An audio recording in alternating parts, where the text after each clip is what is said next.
Hello everyone. Thank you so much for joining me for this session. In this session, we would be discussing about the role of microfinance institution in boosting the rural economy. As you might recollect that in Unit 2, we also discussed about what do we understand by the term microfinance. And we took an example of AU Welfare Foundation. The Welfare Foundation was primarily focusing on the needs of the poor people, and based on that they were trying to launch products or services in the market in order to build a strong and resolute India, enabling each customer to enhance their livelihood or the way they live currently in the society. So before we start the session, I would like to show a few of the points in the presentation so that you can kindly note it down in your notepad, and when we are having a discussion regarding the same, it's easier for you to relate to the concepts. So here I'm showing you the presentation. So as you could see in the presentation, there are roughly 5 points. So I will give you some time to note down these points so that we can move ahead with the discussion. So I believe that you might now have a brief idea like what would be the discussion revolving around. So moving to the main discussion part. As all of us would be aware of the fact that the entrepreneurship development in any country leads to the employment generation and poverty eradication. That is the sole reason why every country is continuously trying to speed up the entrepreneurship process.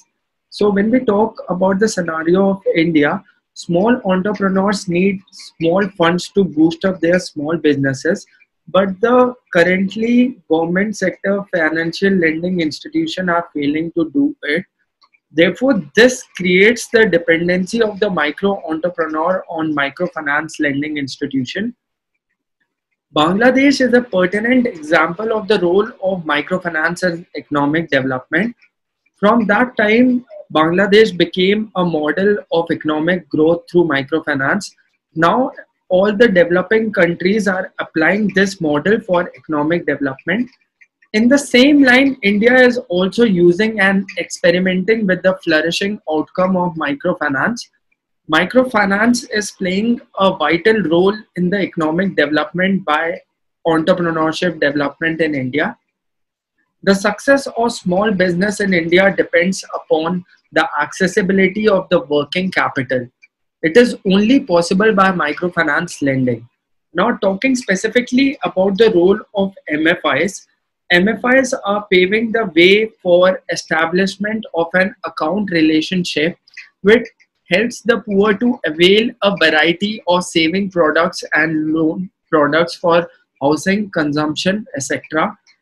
And microfinance institutions as an inclusive financial system are facilitating efficient allocation of productive resources and thus can potentially reduce the cost of capital. This is also enabling the customer to remit funds at low cost. The government can utilize such bank accounts for social security services like health and calamity insurance under various schemes for the disadvantaged or the poor people. From the bank's point of view, having such a social security cover makes the financing of such persons less risky. Reduced risk means more flow of funds at better rates. And apart from this, the MFIs are also providing access to appropriate financial services that can significantly improve the day-to-day management of finances. For example, the bills for daily utilities, municipality, water, electricity, telephone can be more easily paid by using checks or through internet banking rather than standing in long queues in the offices of the services. And apart from this, the MFIs also are making the process of transfer of money more safely and easily by using of check, demand drafts or internet services. And lastly, the bank account provided by the MFI also provide a passport to a range of other financial products as well, and services such as short-term credit facilities, overdraft facility, and credit cards.